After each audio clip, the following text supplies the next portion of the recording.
আসসালামু আলাইকুম দর্শক। বাঁধ নির্মাণ করছে বিজিবি, আটকাতে পারল না বিএসএফ।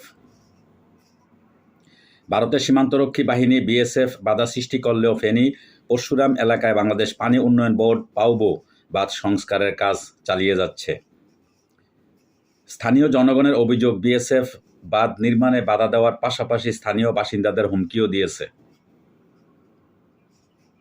2024 সালের বর্ষা মৌসুমে ভারতের ত্রিপুরার বিলুনিয়া শহরের বাঁধ কেটে দেওয়ার কারণে পাহাড়ি ঢলের পানি ফেনীসহ পার্শ্ববর্তী কয়েকটি জেলা প্লাবিত হয়।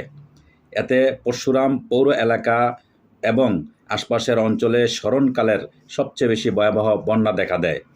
পানির স্রোতে ঘরবাড়ি, ফসলি জমি এবং অবকাঠামো তলিয়ে যায়। এর ফলে লক্ষাধিক মানুষ পানিবন্দী হয়ে পড়ে এবং অনেকেই সর্বশান্ত হন। এ সময় 3টি নদীর বিভিন্ন স্থানে প্রায় 120টি বাঁধ ভেঙে যায়। বন্যার পানি শুকিয়ে গেলে পানি উন্নয়ন বোর্ড বাংলাদেশ অংশে বাঁধ মেরামতের কাজ শুরু করে, কিন্তু শূন্যরেখার কাছে 70 মিটারের একটি অংশ নিয়ে সমস্যা দেখা দেয়। এর মধ্যে 50 গজ বিএসএফ তাদের দাবি করে এবং সেখানে বাঁধ নির্মাণে বাধা দেয়। স্থানীয় বাসিন্দারা অভিযোগ করেন, চলতি সপ্তাহে কাজ শুরুর পর বিএসএফ আবারও বাধার সৃষ্টি করে। এই নিয়ে নিজকালিকাপুর এলাকায় বিজেপি ও বিএসএফের মধ্যে পতাকা বৈঠক অনুষ্ঠিত হয়। বাঁধ নির্মাণে বিজিবির শক্ত অবস্থান স্থানীয় বাসিন্দাদের সাহস যোগাচ্ছে। ঠিকাদারি প্রতিষ্ঠানের কর্মীরা জানান, বিজেপি তাদেরকে কাজ চালিয়ে যেতে বলেছে এবং স্থানীয়রা জানান বিজেপির এই দৃঢ় অবস্থান কাজের অগ্রগতিতে সহায়ক হয়েছে। স্থানীয় জনগণ ভারতীয় পানি আগ্রাসনের বিরুদ্ধে বাংলাদেশকে রক্ষা করার জন্য দ্রুত বাঁধ পুনর্নির্মাণের দাবি জানিয়েছে। তারা মনে করেন এই বাঁধ বাংলাদেশকে ভবিষ্যতের বন্যা থেকে সুরক্ষিত করতে গুরুত্বপূর্ণ ভূমিকা রাখবে।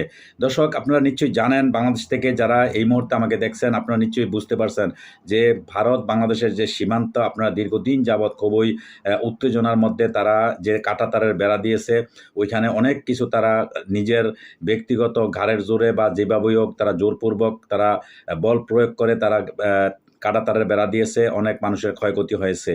এর পরবর্তীতে এখন বাংলাদেশের যে আমাদের যে সীমান্ত, আমরা অবশ্যই বাদ দেব না কি করব, এটা একমাত্র আমাদের ব্যক্তিগত ব্যাপার স্যাপার। এইখানেও আইসা তারা নাক গলাইতেছে, এইখানেও আইসা বাধা দেওয়ার চেষ্টা করতেছে।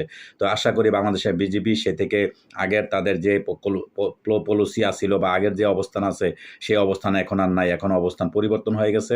এখন বাংলাদেশের স্বার্থের জন্য যত কিছুই আছে, যত কাজকর্ম, যত কিছু আছে, সব কিছু বাংলাদেশের বিজেপি করবে, সেটাই আমরা প্রত্যাশা করি। এবং যারা সীমান্ত এলাকায় আমাদের বাংলাদেশি ভাই এবং বোনেরা আছে, তাদের নিরাপত্তার জন্য সর্বত্রই বাংলাদেশের বিজেপি কাজ করবে, এটাই আমরা আশাবাদ করি। এবং যদি ওইখানে কোনো রকমের অনাকাঙ্ক্ষিত ঘটনা ঘটে, বাংলাদেশের আমাদের সমস্ত 18 কোটি মানুষ আছে, মানুষ একযোগে তাদেরকে সহযোগিতা করার জন্য আমরা প্রত্যয় ব্যক্ত করছি এবং অবশ্যই আমরা এটা করব। দেশের স্বার্থে, দেশের সার্বভৌমত্বের স্বার্থে আমরা যত কিছু আছে সব কিছু আমরা করতে তৈরি আছি।